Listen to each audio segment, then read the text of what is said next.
uh, Daniel. Yeah, that's great. Greg, Brendan, good to hear Hey, you. JP. Thanks for jumping on. You're very welcome.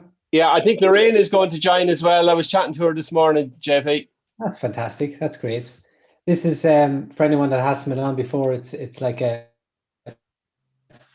weekly check-in, a coffee chat. Again, as we finish off the weekend, look forward to the weekend. So very thankful for uh, John Port is dropped in. John is working within the Security Operating Center within Scout. So it'll be great to learn a little bit more, John, around the Security Operating Center and all of that. But before we go there, I actually had to a little look through and see, um, you learn a little bit more about you, John. And number one, I know it's your birthday this week, so we have that on you, right?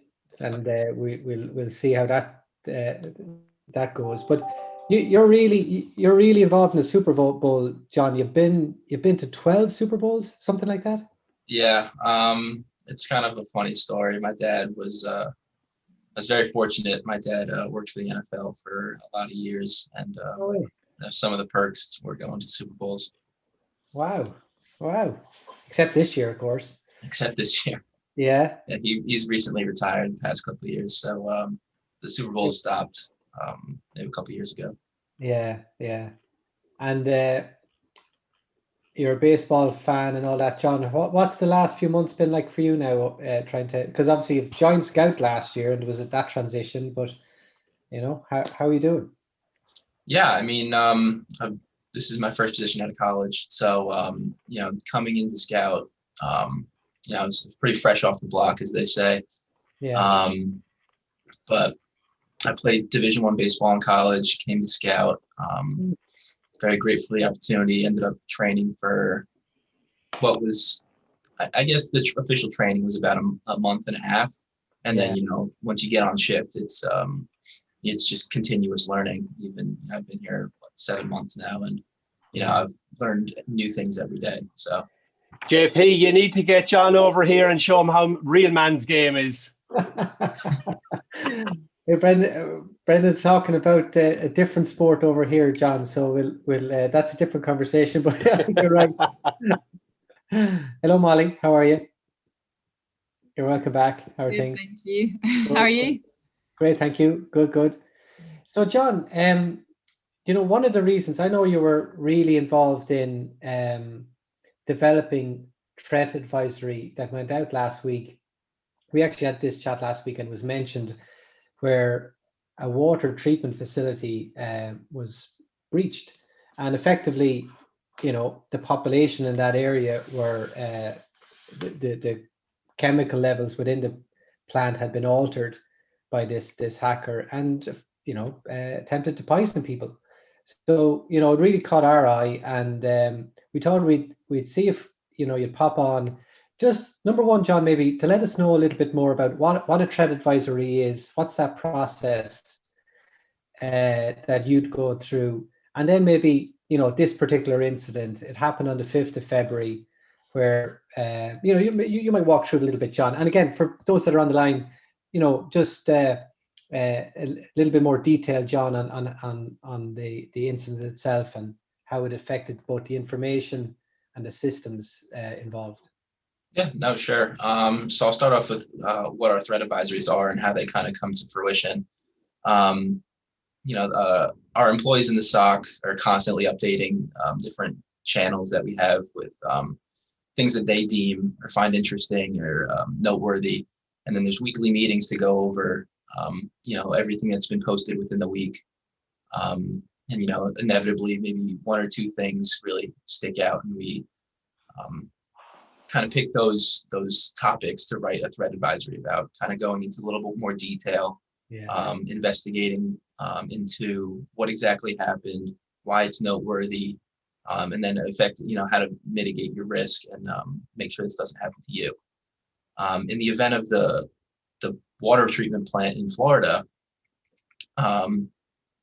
it's kind of scary how easy it was for these people to get in. The treatment plant did not have very good security posture. as far as investigations, ongoing investigations, is said, the threat actor really was very unsophisticated, and it was Right. essentially they liken it to walking through an unlocked front door.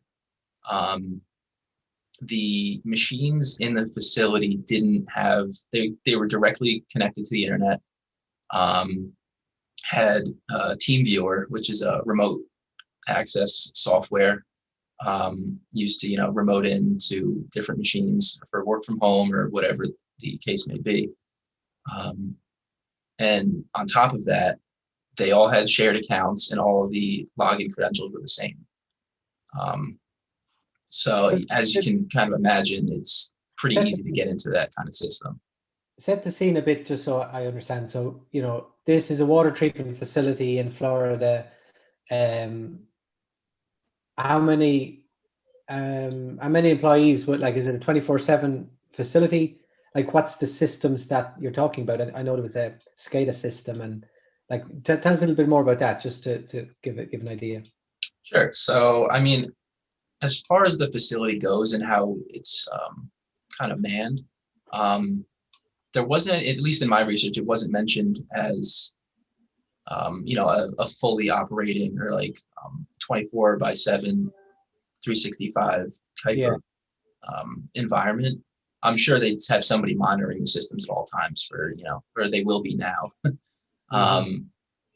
But as far as the posture goes there, I'm not sure if these facilities are manned 24/7. Yeah, but these systems, I would hope they are. These systems that are in place are designed to effectively control the chemicals that flow through the plant, correct? Correct. Yeah. So that's kind of what happened. Once the actor got in, he attempted to change some chemicals called, I think it's commonly known as lye, LYE. Okay. Which effectively, in small doses, balances out the pH levels and makes the water less acidic and able to drink for humans. But he changed it from, I think it was 100 parts per million to 150 parts per million, something like that. Okay. It was, in at that concentration, it's definitely harmful to humans. Okay. Yeah. And then when you look at this sort of autonomy of this attack, which again is probably common, it was, you said TeamViewer. So TeamViewer, that remote access system was really the gateway into it. Is that right? Correct. Yeah. So TeamViewer was installed on a bunch of machines, effectively for work from home circumstances. It wasn't configured for security purposes. As I said, everything was open to the internet. There were no VPNs utilized, which would mitigate some of your risk. All of the credentials were the same for logging in. Yeah. Yeah. Yeah. So if you were, for example, like some of the people on the line today, and jump in if anyone has a question, but if you were, let's say, an MSP, and you think about basic cyber hygiene, I know there are probably recommendations from this particular advisory, but it goes across a lot of the things we're seeing within the SOC. These types of incidents. This one is particularly interesting because we were chatting about the Super Bowl. Like, I think the Super Bowl was down there this month as well, and had there been an influx of people and had this obviously transpired, it could have had devastating impact with people's lives. So, but nonetheless, the recommendations, like how do you sort of control those environments, or what's best practice look like, John? What are the things that you can give as a takeaway here? Yeah. So right off the bat, utilize a VPN to get into remote systems. That kind of takes it off of the direct internet where anybody can get in. You have to log into a VPN first, which would then let you gain access and remote into the PCs.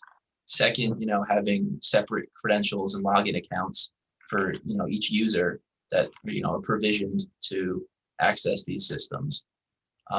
Third, just following, good password hygiene. And, Scout has some documentation on our site as to what exactly, good password hygiene is. It's 12 characters, upper, lower, symbol and number, at least 12 characters. It's just some So, of the big, so, yeah. so John, when you look at movies in the past and you see like a terrorist attack on like a municipality or a government, it's often like this big long scene where you see them, stealing credentials, swiping badges, like hacking in one system, and then they're like, level 2 access, level 3 access. But what I'm hearing from you is that in many cases, municipalities are overburdened. They don't have the resources to properly protect themselves. They're probably struggling because of COVID. They might, not have the tax revenue that they've had in past years. And in this case, nearly poisoning an entire town's water supply was as simple as finding a password that may or may not have just been available in the dark web or leaked somewhere in a password leak. Like, do you think that there's a misconception in the public on how vulnerable we are as a people, with the systems that we rely on? I mean, you see like in here in the States, in Texas, the power is completely out across many, many different regions of Texas due to them there was not expecting a snow, and it essentially shut down a lot of their power supply. We talk about the cyber Armageddon, if you will, or saying that big cyber attacks are coming this year. Like, do you think that there's a misconception in the public? Could you talk about that? Like, how vulnerable are we? Yeah, no, absolutely. I think there's a huge misconception as to what actually goes into, a business email compromise, which is skyrocketed since work from home has started. I think it went up like 600% in the past year. But as far as, this incident goes down in Florida, yeah, it was extremely easy for this person to get in. All they had to do, the researchers who were investigating this incident have found, I think it was 24, email accounts that were like of employees that worked in this facility, like leaked online business emails that they could effectively use and log in. And I have some documentation here, 2 links that if anybody's interested can kind of search these databases to see if they've been affected as well by these leaks. Mm-hmm. But kind of notable is there was the biggest leak of breached accounts and email accounts ever, where I think it contained roughly 15 billion leaked accounts and emails. So, there's no evidence that the threat actor used these databases to gain access and find these emails and use them. But, it's definitely a little suspect as to. The other piece, Jim, I actually see David Tulips on, and if you're there, David, it'd be good to hear from you. But I think the other thing, and this is particularly on calls like this, if there's one thing we can do today is, using a story like this to talk to end customers. So MSPs, just having the conversations with their customers. It's to help in some way shed some light around some of that basic hygiene. And it's a thing that, frankly, MSPs have been talking about for quite a while. You must have 2-factor, you must keep your systems up to date. But as a community, and David, I know you're strong in that field as well, and having those conversations. You guys do that all the time, I know, sharing the learning and sharing the lessons learned. Yeah, certainly. That's our job, isn't it, really, to be communicating that message, to educate. And I think the challenge comes sometimes with the end user and how ready they are to hear that, because it's always the thing that's never going to happen to me, right? But then there's also our own our own housekeeping to make sure that we're up to date as MSPs, to make sure that we're protected, because we know that we're all targets, right? All of us tech companies out there are targets because we're the gateway to more exciting things potentially for those bad guys out there. So, yeah, certainly, I think it's just about continually messaging, isn't it? It's good that it's out there. It's good that it's discussed in the media and such things. But it's trying to hammer that realization home to those end users, which is the job of the technology service providers, really. Yeah, and you guys do a great job yourselves within the network group as well to sort of drive that message. But John, look, I want to thank you very much for jumping on. Great to learn a little bit more.